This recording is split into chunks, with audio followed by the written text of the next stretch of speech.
السلام علیکم گائز، تو ویلکم بیک ٹو اندر بلاگ۔ آج ہم آپ کو کرائیں گے مکہ مکرمہ کی زیارتیں۔ تو پہلے نمبر پر ہم لوگ گئے تھے غار ثور کے پہاڑ پہ، اب آئے ہیں مسجد نمرہ میں، نفل وغیرہ ادا کرتے ہیں، ساتھ آپ کو مسجد نمرہ دکھاتے ہیں، تو پھر آگے لے کے جہاں پہ جائیں گے پھر آپ کو دکھاتے ہیں۔ 5000 فٹ کہنا آسان ہے، جب انسان اکیلا بھی چڑھنے پہ آئے تو لگ پتہ جاتا ہے۔ اب آپ تصور کریں کہ سیدنا ابوبکر صدیق نے اپنا وزن بھی اٹھایا اور اپنے کندھوں پر نبوت کا وزن بھی اٹھایا۔ اللہ اکبر۔ آپ صلی اللہ علیہ وسلم کو اپنے کندھوں میں بٹھا کر اس پہاڑ کے بالکل ٹاپ پر لے کر گئے، آپ غار کے باہر بٹھا دیا، اجازت فرمانے لگے، یا رسول اللہ آپ مجھے اجازت دیجیے میں غار کا معائنہ کروں، غار کی صفائی فرماؤں۔ اجازت فرما کر غار میں داخل ہوتے ہیں، غار کی صفائی فرماتے ہیں۔ غار میں کیا دیکھتے ہیں کچھ سوراخ ہیں۔ اب ان سوراخوں کو دیکھ کے من ہی من میں خیال آتا ہے کہ ان سوراخوں سے کوئی زہریلا کیڑا یا سانپ یا بچھو اندر نہ آ جائے، تو اسے بند کر دیا جائے۔ تو مجھے زبان سیدنا ابوبکر صدیق ان سوراخوں کو بند کرنے کے لیے اپنا امامہ مبارک اتارتے ہیں۔ امامہ کسے کہتے ہیں؟ پگڑی کو۔ اپنی پگڑی مبارک اتارتے ہیں، پھاڑ پھاڑ کے سب سوراخوں میں دیتے ہیں، دیکھتے ہیں کہ سوراخ سے زیادہ کپڑا کم پڑ گیا، پھر کیا کرتے ہیں؟ پھر اپنا کرتا مبارک اتارتے ہیں، وہ پھاڑ پھاڑ کے سب سوراخوں میں دے دیتے ہیں۔ آخر میں کیا دیکھتے ہیں کہ ایک سوراخ ان بچا۔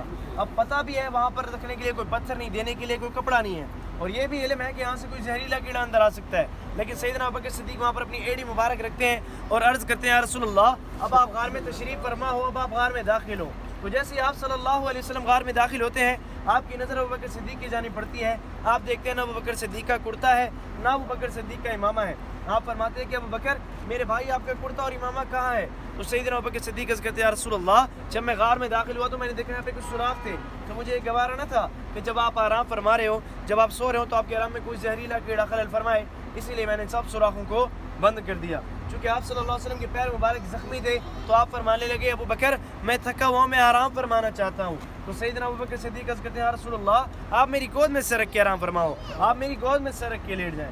اب جیسے ہی آپ صلی اللہ علیہ وسلم سیدنا ابوبکر صدیق کی گود میں سر رکھتے ہیں، آپ کو نیند آ جاتی ہے۔ اب اس منظر کو علماء نے کیسے پیش کیا؟ اس کو کچھ یوں پیش کیا کہ سیدنا ابوبکر صدیق کی جو گود مبارک کو درجہ دیا گیا وہ ریل مبارک کا درجہ دیا گیا، جس کے اندر ہم قرآن پاک کو کس کی تلاوت کرتے ہیں، اور آپ صلی اللہ علیہ وسلم کے چہرے انور مبارک کو قرآن مجید فرقان حمید کا درجہ دیا گیا۔ اللہ اکبر۔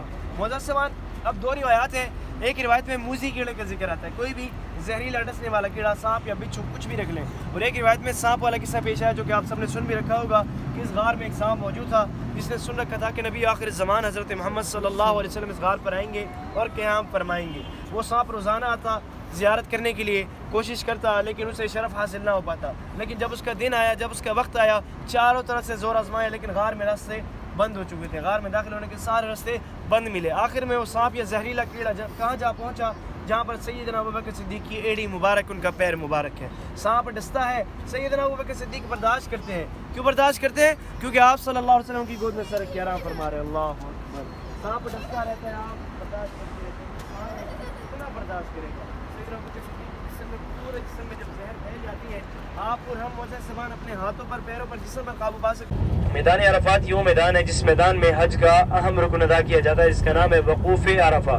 وقوف کے معنی ہے رکنا، ٹھہرنا، قیام کرنا اور تھم جانا، اور عرفہ کے معنی ہے معرفت کرنا، جان پہچان کرنا۔ اب اس میدان کو جو ہے وہ سب سے پہلے عرفہ کے نام سے جانا گیا تھا کیونکہ اسی میدان میں حضرت آدم علیہ السلام اور اماں حوا کی معرفت ہوئی تھی۔ حضرت آدم علیہ السلام اور اماں حوا جب جنت سے اتارے گئے تو حضرت آدم علیہ السلام جو تھے وہ سری لنکا کی سرزمین پہ اتارے گئے تھے، اور اماں حوا جو تھی